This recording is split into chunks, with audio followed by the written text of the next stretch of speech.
So welcome back. This is video 2 in reviewing section 14.1 about finding absolute extrema. In the previous video, I talked about the things that you need to do, 4-step process to find absolute max and absolute min, and I illustrated that by means of graphs. Now we have a concrete function which is defined on the interval -2 to 3, and we want to find absolute max and absolute min for the function. And also, if you have a graphing calculator, you want to plot this graph and see whether your answers are right or wrong. By the way, I use Desmos to draw the graphs of functions on intervals. So let's get to it. So this is a 4-step process. Step 1 is find the critical numbers in the interval on which the function is defined. Then compute the values of the function both at the endpoints and the critical numbers. And then in that table, you pick the largest value. That's your absolute max. Smallest value is the absolute min. That's what we talked about in the previous video. So let's compute f prime of x. F prime of x is 1/3 x squared minus 4 to the power of 1/3 minus 1. That's -2/3. And then you got to multiply by the derivative of the stuff inside, which is 2x. This is the chain rule we applied. That's the derivative. So if you try to simplify this, you get 2x divided by 3 times x squared minus 4 to the power of 2/3. That's your f prime of x. Now we got to look at a couple of things.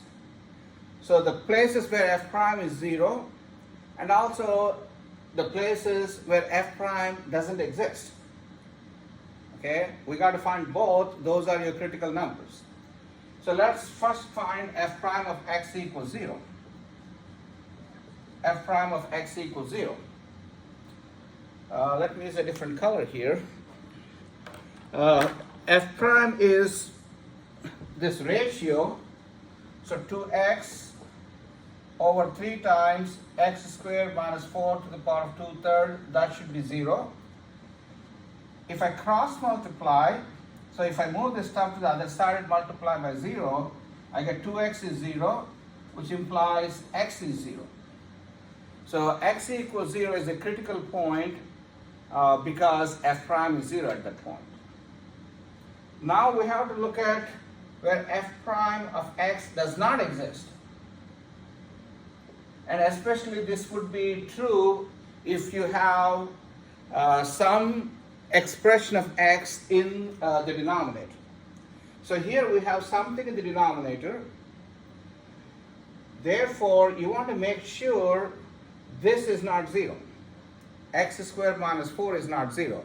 If it is 0, we are dividing by 0, which is undefined.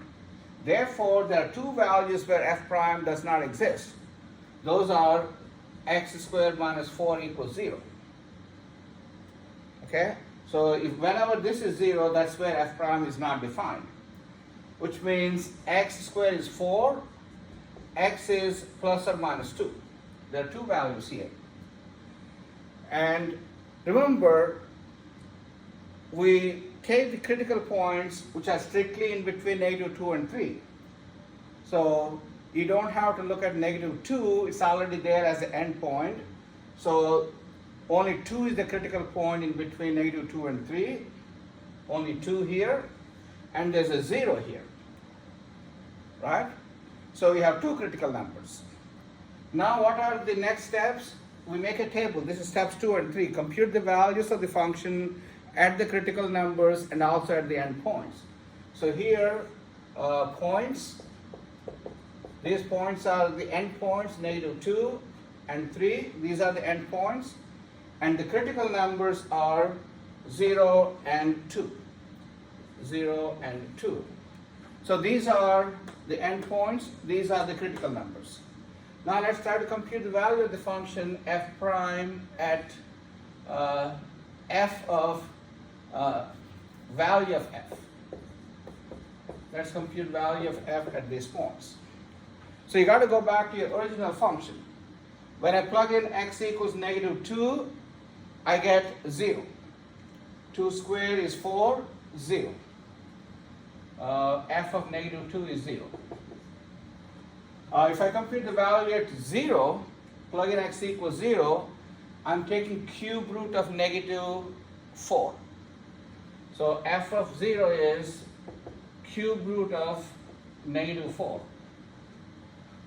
And when I plug in f of 2, again it is 0. When I plug in 3 here, 9 minus 4, cube root of 9 minus 4, which is 5. So f of 3 is cube root of 5. So in this list, I have to look at the largest value and the smallest value.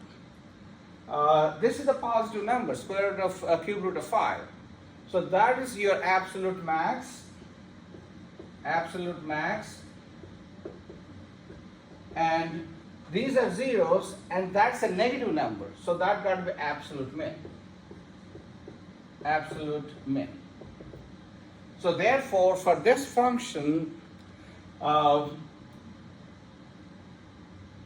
absolute min is at 0, and absolute max is at cube root of 5. And if you want to look at the graph of this function,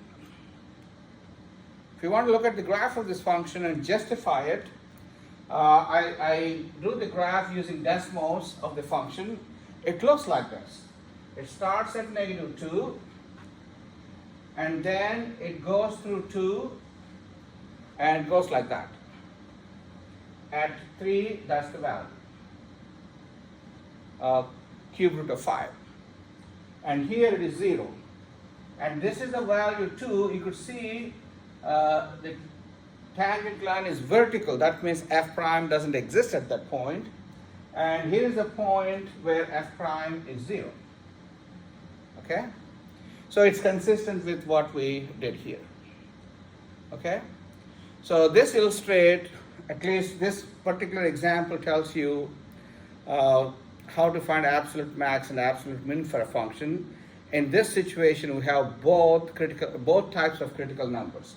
One where f prime is 0, where one f prime doesn't exist. You have to look at both situations. Okay? Thank you.